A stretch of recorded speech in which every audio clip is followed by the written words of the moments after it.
does more than catch errors. With Grammarly, you can find really good...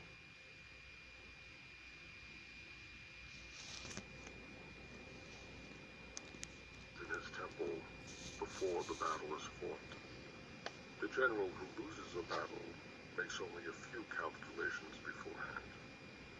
Thus, do many calculations lead to victory, and few calculations to defeat.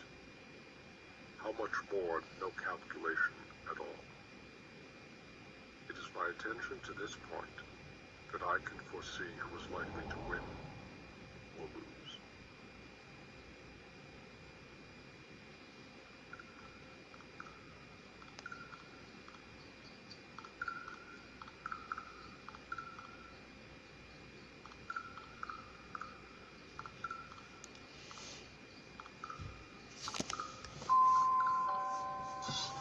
Cao Cao said this about discipline.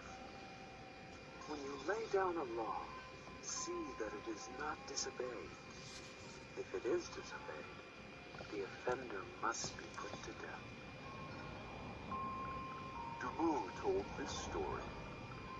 There was a general, Cao Cao, who was such a strict disciplinarian that once, in accordance with his own severe regulations against injury to standing crops, he condemned himself to death for having allowed his horse to shy into a field of corn.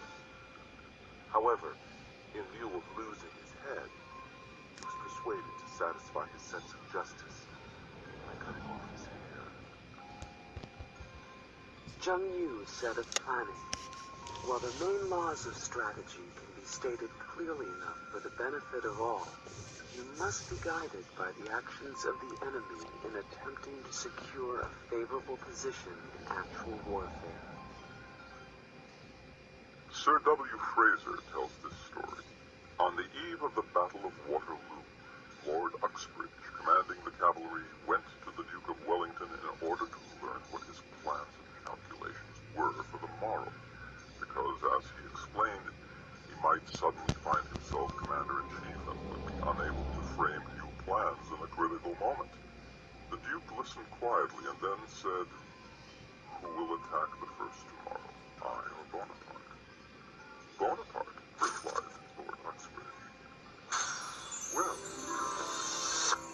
Bonaparte has not given me any idea of his projects, and as my plans will depend upon his, how can you expect me to tell you what mine are?"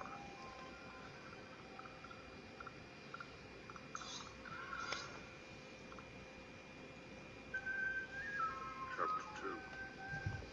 Waging War. The economics of war and the importance of speed.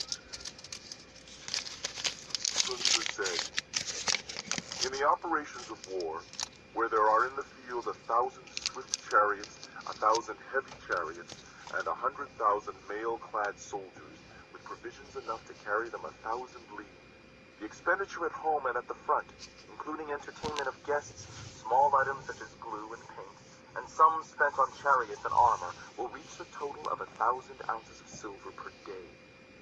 Such is the cost of raising an army of 100,000 men. When you engage in actual fighting, if victory is long in coming, the men's weapons will grow dull, and their ardor will dampen. If you lay siege to a town, you will exhaust your strength. If the campaign is protracted, the resources of the state will not be equal to the strain. When your weapons are dulled, your ardor dampened, your strength exhausted, and your treasure spent, other chieftains will spring up to take advantage of your extremity. Then no man, however wise, will be able to avert the inevitable consequences.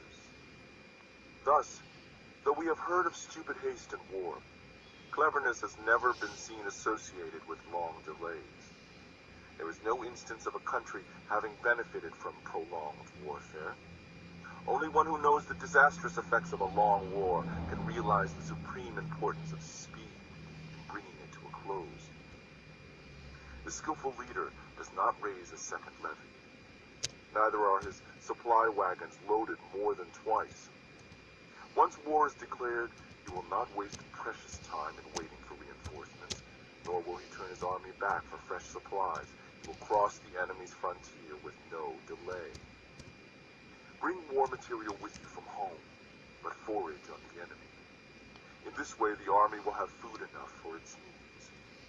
Poverty of the state exchequer causes an army to be maintained by contributions from a distance. Contributing to maintain an army